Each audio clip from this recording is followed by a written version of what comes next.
Hey, it's Fergie with RecordingCrave.com. Thank you so much for tuning in today. I sure do appreciate it. Hopefully your day is going super well. You know, one of the hardest things that I find when I'm mixing a song is to get the vocal track to sit in a sweet spot in the mix. If the vocal gets too loud, then it sounds separate or disconnected from the mix.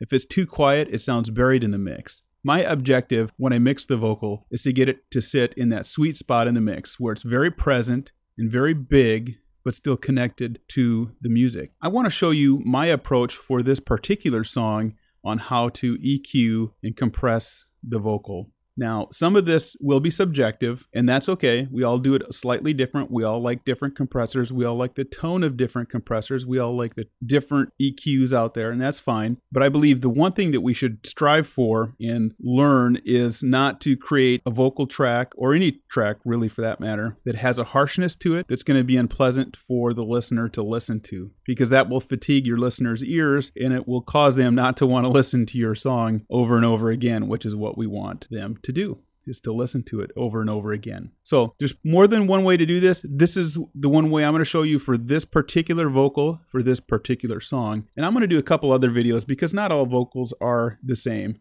So let's jump into this and let's listen to this vocal track isolated.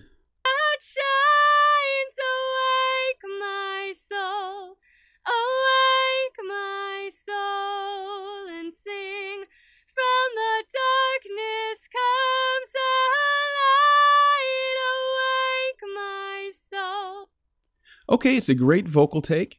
She did a great job, and it sounds good on its own. And the mic I was using is an AT4033, which is a nice mic, but it's not a super high-end mic. It's about a $400 mic. But let's put the music on and see what it does to the vocal, see if it changes it and what frequencies we're going to need to boost or cut.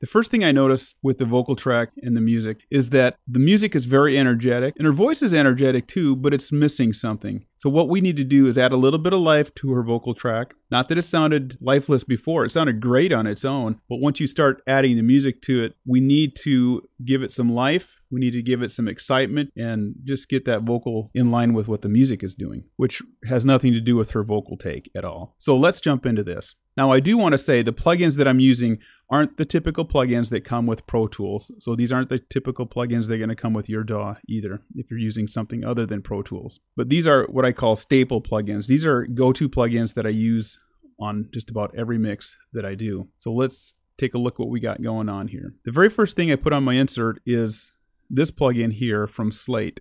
It's called the Virtual Channel. This is one of the best investments in a plugin I have ever made. This plugin sounds incredible.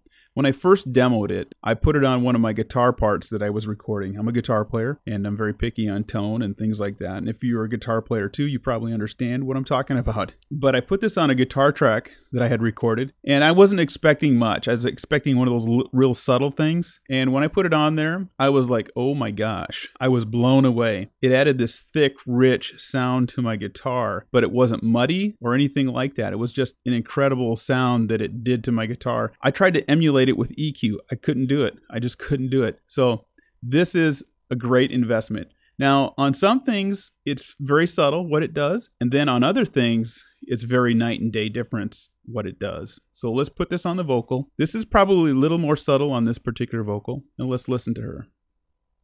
Shines, awake my soul, I'm going to bypass it. my soul, and sing. From the darkness comes a light, awake my soul, awake my soul. On this particular vocal, it's a very subtle effect, but it's adding warmth. And I do want to say that every little thing we do is just going to add one little element to get the vocal to sound very present and big in the mix. And a lot of times it doesn't take a lot, it just takes a little bit. So if you can pick up one little nugget on this video, is that a little bit goes a long way. So I want to jump to the compressor next, which is the last in my chain. I'm using the Lord Alge CLA 3A. This is from his compressor package. This is one of the best purchases I've made as well because the compressors are so good. They sound so great. The other compressors that come in with this package are the 1176 and the LA 2A. And each different compressor has a different tone. And I tried each one of them on this vocal track previously, but this particular compressor worked good for this vocal. Let's listen. Shines, awake my soul, awake my soul, and sing. From the darkness comes a light, awake my soul. You can hear right away there was a gain increase. That was very obvious. But it also, what I noticed was the natural tone of her voice was heightened. The top end of her voice, I suppose you'd call them transients, just popped out a little more. And the low mid part of her voice was really smooth. So let's jump to the next thing. One of my go-to EQs right now is this Schepps 73 from Waves. This is just a fantastic plugin. What I like is that it's very smooth. If I can't dial in a sound with this, then I'll grab a different EQ. Just because I like it doesn't mean I'm going to use it all the time. So let's listen to it while the song is going. Shines, awake my soul, awake my soul, and sing. From the darkness comes a light, awake my soul, awake my soul, and sing. What I noticed right away, it's like there was this cover on her voice, even with what we have done so far with the compressor and the virtual channel, is that it is like the cover was lifted off. It was like we have this presence in this bigger sound. And these were all subtle moves. Let's take a look at this. The high end, which is at 12K, we added 2.5 dB. The mids, which is actually up there at 7.2K, and that's 2.5 dB as well. And the lows at 110 Hertz, we added 2.1 on that. And then what I did was on a high pass filter here, I cut everything from 80 Hertz and below out. And the preamp is set right there. And it just adds a nice presence and a nice tone to the overall sound and helps it stand out in the mix. Now, the next thing in my chain up here, I'm not going to cover just yet. The first thing I want to do is cover the reverb that I use. I'm using a T-Rax CSR plate from IK Multimedia. This is a great reverb. In fact, there's 4 reverb plugins that come with the package that they have.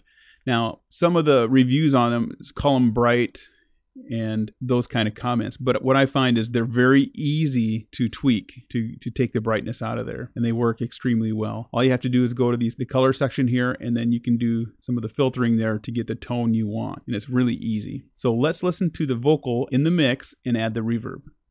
Shines, awake my soul, awake my soul, and sing. From the darkness comes a light, awake my soul, awake my soul, and sing. Like the rising sun that shines. What I loved about that, it literally carved out a space. We were carving out space the whole time, everything we were doing. But when that reverb came in, it gave it a space of its own. And you can hear that. Now, you might not be able to hear it if you're listening on your iPad speaker or your computer speaker. But if you're listening to studio monitors or headphones, you probably caught that. It really gave it a space of its own. And it sounds connected, but yet big. Now, the last thing that I did was added this delay. And I don't have the delay on the whole time during the song because there's a part where the song is slow and then ramps up. So it's not on continuously. And I also don't always put my delays right in on the inserts. I normally put the delays and verbs on sends. In this case, I found that I liked the sound of the delay being on the insert channel. So let's listen to that. Shines, awake my soul, awake my soul, and sing. From the darkness comes a light, awake my soul, awake my soul, and sing.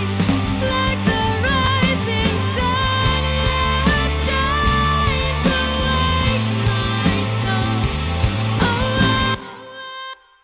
Just one more subtle effect that creates space for our vocal.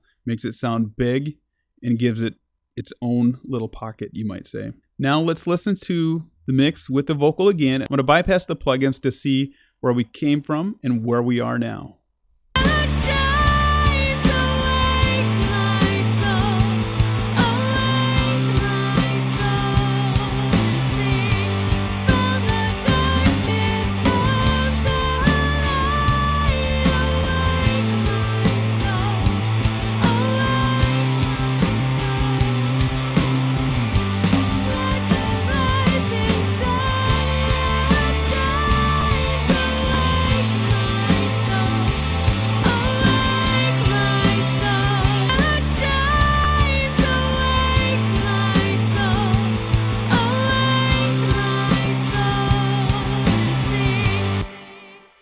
Well, there you have a before and after and during, and you can really hear what we did to it. And they were all pretty subtle moves. There was no extreme compression, there was no extreme EQ, and no extreme delay or reverb. It was just a bunch of small moves to get that vocal to sit in there right. And sometimes, often, that's all it takes, is just a bunch of small things if it was recorded right. If not, then sometimes it takes more extreme measures. But hopefully you were able to pick up a few nuggets out of this video to help you with your next vocal track. Again, some of the EQing and compression is very subjective because every vocal sounds different, and sometimes we hear things different. So again, I will repeat myself here. We're just trying to keep away from harsh tones and make it pleasant for the listener to listen to. Hey, this is Fergie. I'd love for you to subscribe down below, and we will see you in the next video. Have a great day.